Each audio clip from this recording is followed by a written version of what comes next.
So my first reaction to getting approached to play Moon Knight in the MCU was to look up who the heck Moon Knight was, because I'd never heard of him before. And when I discovered, you know, that the comics that have been going back since 1975, his first appearance, I just found a very unusual, interesting character that is quite mutable. You know, he changes so much from artist to artist, from writer to writer, who focuses whatever they decide is the most interesting aspect to focus on. So it felt like there was an opportunity for a lot of freedom in creating who Moon Knight was going to be for us. When I found out that I got cast in this project, I had just done my chemistry read a few days earlier with Oscar and was waiting patiently, and my manager was like, "Have you heard anything?" And I was like, "No." And then she's like, "Well, I have." And I was like, "What?" And she's like, "You got it." And we both cried. It was a lot of fun. You know, when I was first approached about this, the immediate thing that attracted me to playing the part was Oscar. To be honest, you know, I'm an actor first, and I like other actors, and feeling his passion and his enthusiasm for what he wanted to do with this, and I knew what a big dare it was. I mean, you know, it's like jumping off a high dive to play a new superhero in one of these giant shows, and to play such a complicated character. I liked the way that he was thinking and talking about it, and that made me want to do it. It's like joining a band. I grew up in Egypt, and I got a glimpse of Marvel comic books. It was like a very hot commodity. It's very easy. Yeah, like you have to trade your soul to get one of them. But we only got the superhero, the big guys. So we got Batman, we got Superman. I know I'm talking about DC, and then we got Spider-Man, and we got Iron Man. Like those few. But I never heard of Moon Knight, if that's one of the questions you're gonna ask. And but I've been a Marvel fan, and I've been dreaming about a day like this. This is big to someone who just like grew up in a small city in Egypt, to be a part of probably the biggest story that ever was told in the world of cinema ever. So to be a part of that and bring something of your own is an honor, and I'm really happy about it. I think what was most exciting about taking on Stephen Grant and Mark Spector, Moon Knight, and Mr. Knight was that there was an ability to use this, you know, superhero genre and Egyptian iconography, superpowers, all this kind of stuff that's exciting and super entertaining, and use those things to tell a very internal story. This very, you know, deeply psychological, emotional story of this person uncovering the trauma that they lived through and finding a way to heal. The reason I wanted to play Layla, well, I didn't actually get a lot of information about her prior to like booking, or even after booking it. It took some time before the information started to trickle in, but was that mainly that she is Egyptian. And as an Egyptian person who also loves Marvel, that was like an obvious yes. Well, that's the big trick about playing a villain, is you really, I don't think you can play a villain. You have to see them as I played a saint, Saint Arthur Harrow, you know? He was here to heal the world. Come with me, brothers and sisters.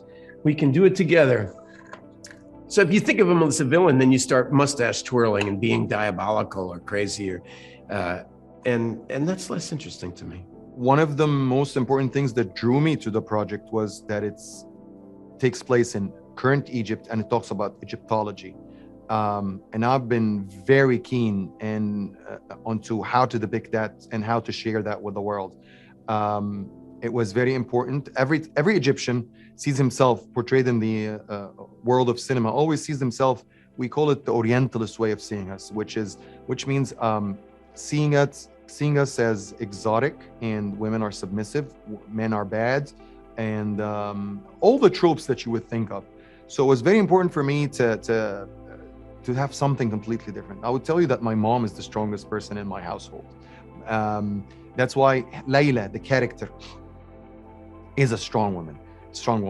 All my movies, the women are actually stronger than men. My wife is the one who's running the family. All those tropes, it was very important to break them. It was very important to show Cairo as Cairo, because a lot of times it's not even shot in Cairo.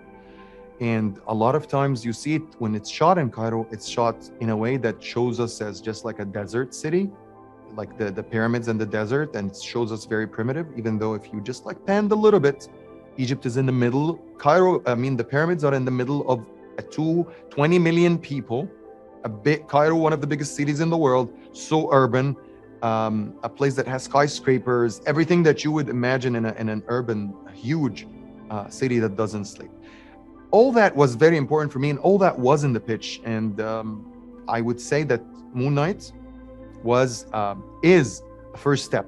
And hopefully, if there's another iteration, or if I'm involved in anything Moon Knight more, I would actually push it even to do that more.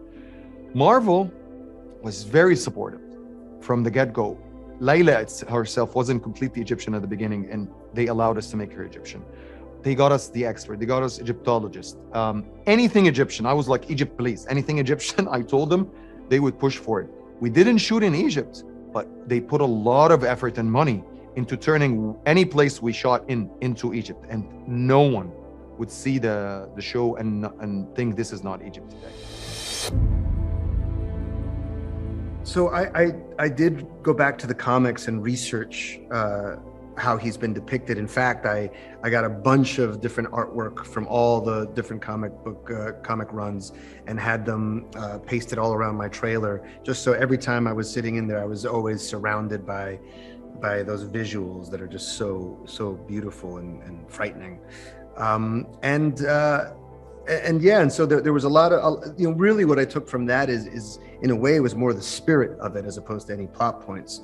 And then for us, it was just about telling a real story that's about a journey through the ID. The thing that I noticed immediately that is different about working for Marvel, I mean, it's common in independent film, but very uncommon when there's a lot of money at play, which is that they love actors.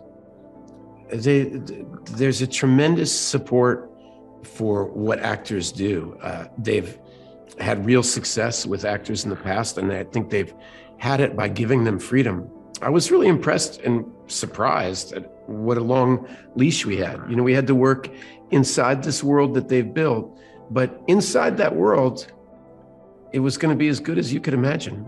The moment I read the script of the show, me and Sarah Gohar, who's my wife, my producer, my partner in everything, we decided this is for us. This is the project that we should pursue. And we put together this 200-page pitch that showed our passion about the project. And in a way, we felt like, we knew how to direct this all through. So we talked about location, tone, action, music, songs, visual themes, everything that you can imagine a director would do.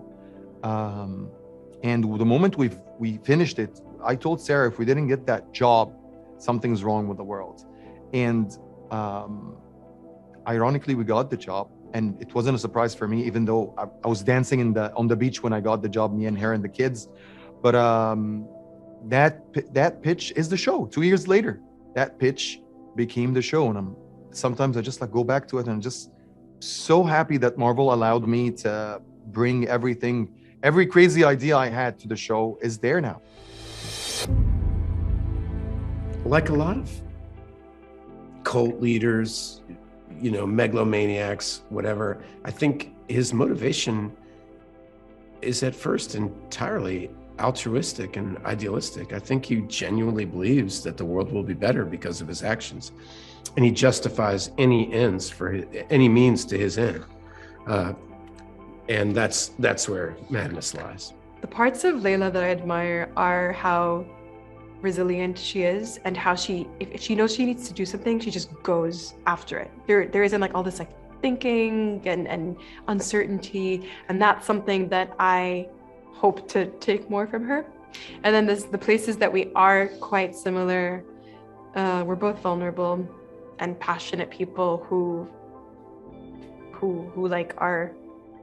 fight for the people, I want to say. In my mind, I really wanted the costume to remind you of a monk. I saw him as a true spiritual practitioner. He is dedicated to this crocodile goddess. He is serious in his commitment to her, the way that, you know, you might imagine the follower of any major of religions, you know, a monk at the highest order, full of all the strange secrets that those spiritualists have, and secret communions with the divine, at least that he believes he has. And I think that's what I just wanted from the hair and the whole costumes, just to some kind of otherworldly monk. I think the most challenging part of that was the technical part of acting with myself, because you know, something that an actor looks forward to generally is being able to be surprised in the moment and not knowing what the other actor is going to do. But not only did I know what the other actor was going to do, I had to plan very, very clearly what I was going to do and figure that out and map out, you know, figure out which character I wanted to play first and the blocking. And I had my brother there to read off of, and he's a really good actor, and so that was helpful. But it was the math around how to film those scenes was technically daunting. It was extremely, working with Oscar Isaac and Ethan Hawke was extremely intimidating at first. They've had so much experience, and I really wanted to do the role justice. So I was scared at first, but then they were really good at empowering me and not only pushing me to take space, but I was able to watch them and see how they did it. And so they ended up being these teachers for me on this project. Well, the thing with the production value, particularly the production design that Stefania, I mean, those sets were just astounding.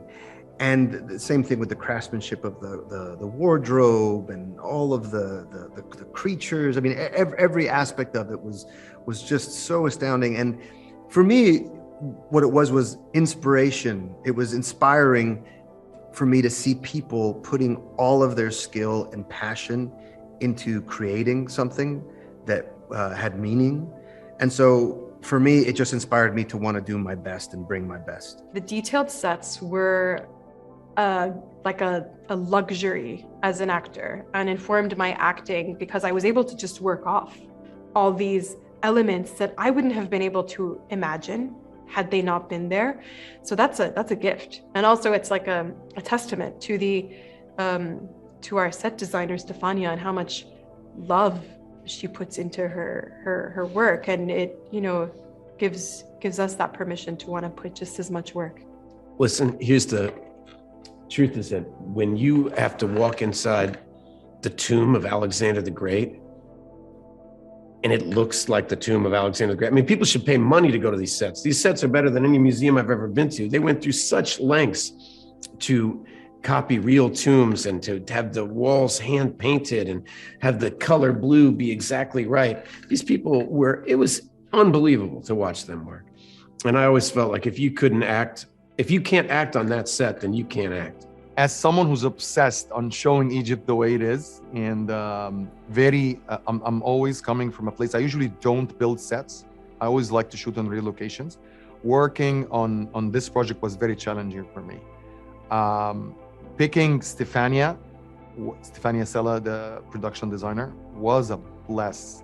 Having someone as energetic and a genius like her, I challenge her every day.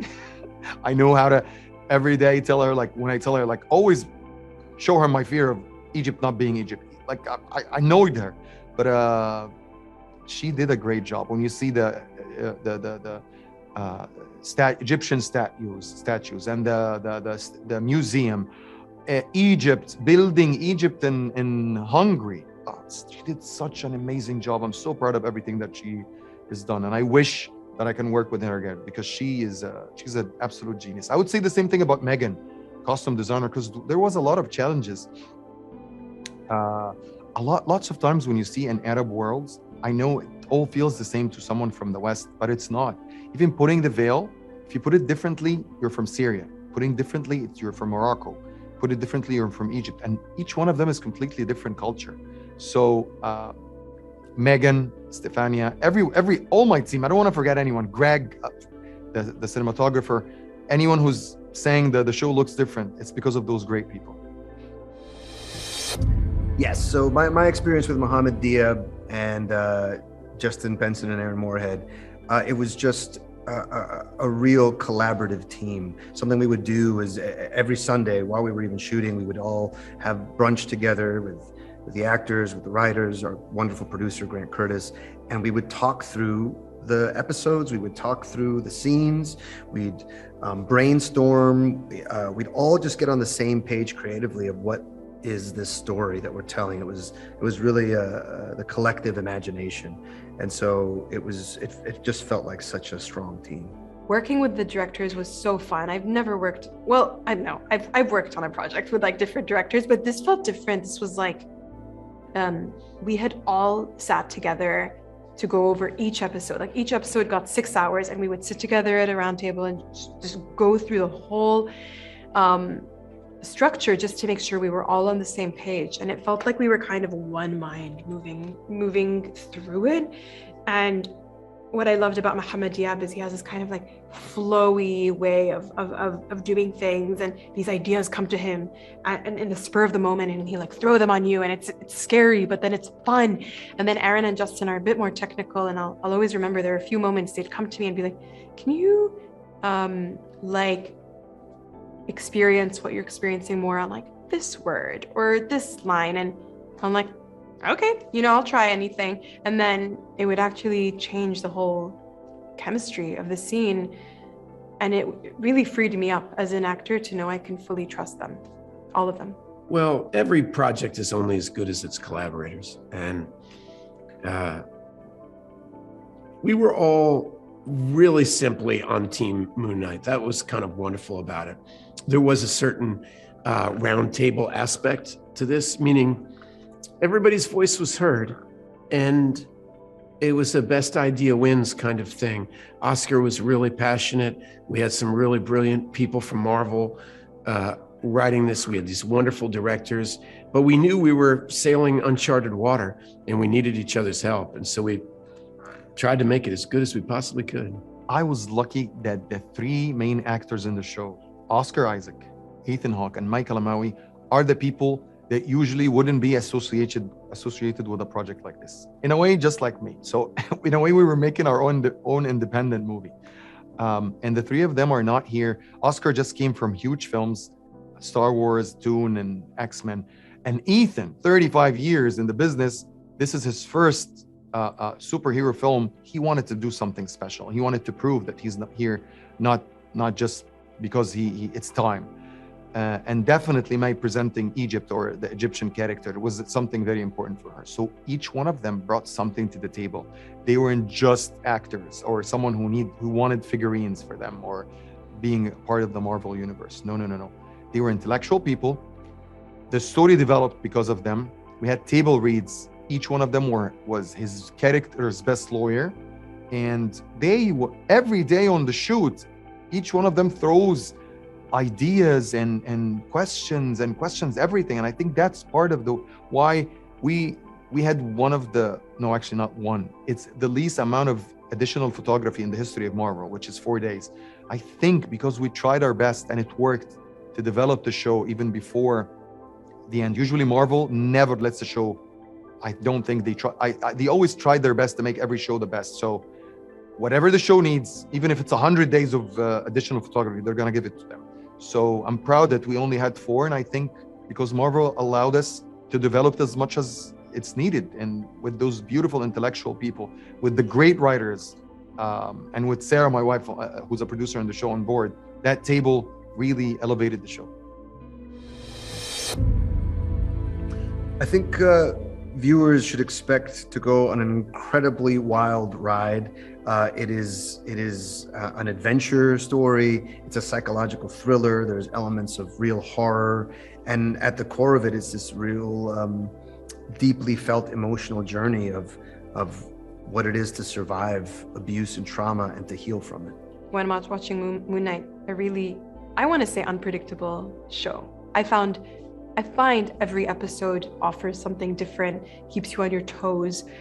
It's a spectacle, but also if you want to meet it at the level of like the mental illness and the condition that it's discussing and bringing to light, that's also a really deep way. I would say watch it a couple times, you know, like enjoy it, enjoy the superhero, supernatural aspect of it, and then really go in and watch it from that perspective of mental health, because I feel like we all put so much of our hearts into it, into representing it in a way, or you know, kind of giving it a stage in a way that's keeping in mind it's fiction, but like a sensitive way that can give you a little glimpse and hopefully invite more people to address mental health and how we can support people experiencing any struggle. What I love about Moon Knight is that it's very hard for you to capture the tone. The tone is actually a mix of a lot of things. The show has comedy, the show has drama, very serious drama. The show has action and horror.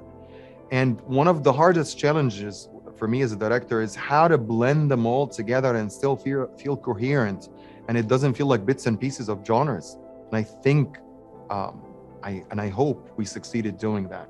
But if you ask me what's like the pitch, I would say like this is Indiana Jones meets Fight Club. The thing that's special about Moon Knight, to me anyway, is that you've got a story of a broken person, and that this superhero's journey is actually about him learning to accept all the different aspects of himself. And once he does that, he becomes really powerful. And, you know, if you're at war with yourself, you're broken and you can't do anything.